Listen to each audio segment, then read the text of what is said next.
ndërkombëtarët nuk votojnë në Shqipëri. Spaku nuk voton. Votojnë shqiptarët. Po. Sondazhet thonë që votat e shqiptarëve shkojnë ke Rama dhe ke Berisha. Ke sondazhe që përgjigjësojnë këto, apo ke indicje që kjo fushat që ti sapo ke filluar do krijojë deviacion të këtyre lumit të votave në favorin tënd për të krijuar një pol të tretë?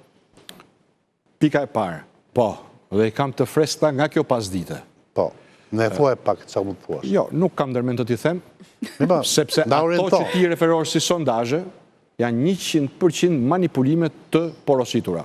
Ndërsa ato që unë kam dispozicion, tregojnë qartësisht hartën elektorale të Tiranës, të Durrësit, të Shkodrës, të Elbasanit, të Korçës, të Vlorës, të Firit, madje edhe të Beratit dhe Dibrës.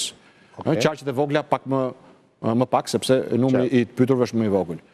Dhe po të them që gjërat janë shumë larg asaj që mundohet të shpalos trekëndshi i Bermudës. E dyta, pa diskutim që nuk voton faktori euroatlantik në Shqipëri. Pa diskutim, Shtetet e Bashkuara të Amerikës nuk kanë të drejtë vote në zgjedhjet parlamentare.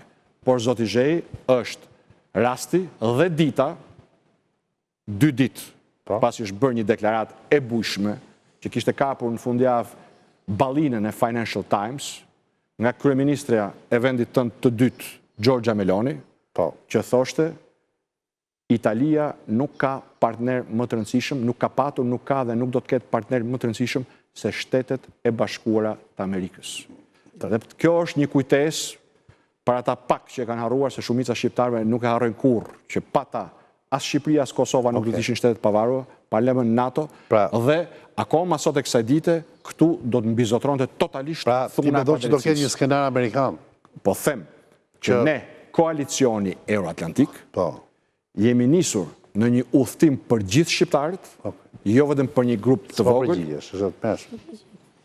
Në një udhtim për gjithë shqiptarët, i cili nuk ka aktor, që do të japë juve i cili nuk ka aktor të vetëm, do hapi kraun, i cili nuk ka aktor të vetëm, por ka një koordinim përpjekësh për ta parë Shqipërinë aty ku meriton, me gjithë faktorët ndërkombëtar, në veçanti me Shtetet e Bashkuara të Amerikës, Bashkimin Evropian, Britaninë e Madhe. Ndaj, edhe shpreha koalicioni euroatlantik, numri 4, nuk është thjesht një etiketë i një formacioni politik, është thelbi, bindja jonë, se siç kemi ecur deri tani gjërat e mira, ashtu do të ecim më tej me mbështetjen e SBA, BE dhe Britanisë së Madhe. Ku do të gjeni votat? Se s'po ke thënë akoma asgjë. Përgjigja ime është fare thjesht. Përgjigja ime fare thjesht. Ti akuzove për rastin e Durrësit një bandë. Tani ti mendon që bandat janë zhdukur në Shqipëri? Jo. Nuk mendoj se janë zhdukur, kanë marrë goditje të rënda, por ju janë prerë edhe këmbët edhe kokat, sepse kokat e bandave në zgjedhje janë politikanët. Siç e pam nga përgjigjet, se s'ka të bëjmë retorikë. Tani disa prej këtyre politikanëve janë ketë 313 dhe 77. Po ka siguri që do ketë arrestime? Po sigurisht që do të ketë, Anduela, se ti e di shumë mirë që do të ketë.